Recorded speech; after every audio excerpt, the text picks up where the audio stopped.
हर हर महादेव। सती चरित्र। नारद जी ने पूछा, हे ब्रह्मा जी, आपके श्रीमुख से मंगलकारी व अमृतमयी शिव कथा सुनकर मुझमें उनके विषय में और अधिक जानने की लालसा उत्पन्न हो गई। अतः भगवान शिव के बारे में मुझे बताइए। विश्व की सृष्टि करने वाले हे ब्रह्मा जी, मैं सती के विषय में जानना चाहता हूँ। सदाशिव योगी होते हुए एक स्त्री के साथ विवाह करके गृहस्थ कैसे हो गए? उन्हें विवाह करने का विचार कैसे आया? जो पहले दक्ष की कन्या थी, फिर हिमालय की कन्या हुई, वे सती पार्वती किस प्रकार शंकर जी को प्राप्त हुई? पार्वती ने किस प्रकार घोर तपस्या की? कैसे उनका विवाह हुआ? कामदेव को भस्म कर देने वाले भगवान शिव के आधे शरीर में वे किस प्रकार स्थान पा सकीं?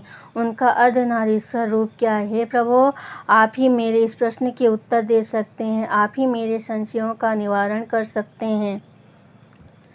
ब्रह्मा जी ने कहा, हे नारद, देवी सती और भगवान शिव का शुभ यश परम पावन, दिव्य और गोपनीय है। उनके रहस्य को वे ही समझते हैं। सर्वप्रथम तुम्हारी प्रार्थना पर मैं सती के चरित्र को बताता हूँ।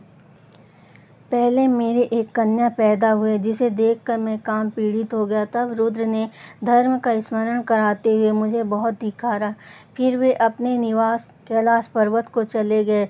उन्हें मैंने समझाने की कोशिश की, परंतु मेरे सभी प्रयत्न निष्फल हो गए। तब मैंने शिवजी की आराधना की। शिवजी ने मुझे बहुत समझाया, परंतु मैंने हठ नहीं छोड़ा। फिर रुद्रदेव को मोहित करने के लिए शक्ति का उपयोग करने लगा। मेरे पुत्र दक्ष के यहाँ सती का जन्म हुआ। वह दक्ष सुता उमा नाम से उत्पन्न होकर कठिन तप करके रुद्र की स्त्री हुई। रुद्र ने गृहस्थ आश्रम में सुखपूर्वक समय व्यतीत किया। उधर शिवजी की माया से दक्ष को घमंड हो गया और वह महादेव जी की निंदा करने लगा। दक्ष ने एक विशाल यज्ञ का आयोजन किया। उस यज्ञ में दक्ष ने मुझे, विष्णु जी को, सभी देवताओं को, ऋषि मुनियों को निमंत्रण दिया, परंतु महादेव शिव जी अपनी पुत्री सती को उस विशाल यज्ञ का निमंत्रण नहीं दिया। सती को जब इस बात की जानकारी मिली तो उन्होंने शिव चरणों में वंदना कर उनसे दक्ष यज्ञ में जाने की इच्छा प्रकट की। भगवान शिव ने देवी सती को बहुत समझाया कि बिना बुलाए ऐसे आयोजनों में जाना अपमान और अनिष्टकारक होता है, लेकिन सती ने जाने का हठ किया।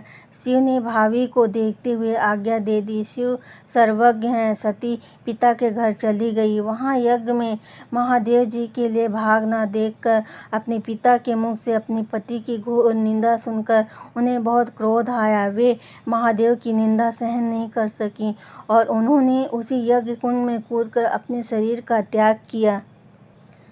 जब इसका समाचार शिव तक पहुंचा तो वे बहुत कुपित हुए। उन्होंने अपनी जटा पर एक बाल उखाड़कर वीरभद्र नामक अपने गण को उत्पन्न किया। भगवान शिव ने वीरभद्र को आज्ञा दी वह दक्ष के यज्ञ का विध्वंस कर दे। वीरभद्र ने शिव आज्ञा का पालन करते हुए यज्ञ का विध्वंस कर दिया और दक्ष का सिर काट दिया।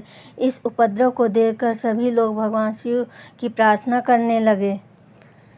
तब भगवान शिव ने दक्ष को पुनः जीवित कर दिया और उनकी यज्ञ को पूर्ण कराया। भगवान शिव सती के मृत शरीर को लेकर वहां से चले गए। उस समय सती के शरीर से उत्पन्न ज्वाला पर्वत पर गिरी थी। वही पर्वत आज भी ज्वालामुखी के नाम से पूजित है। आज भी उसके दर्शन से मनोकामनाएं पूरी होती हैं।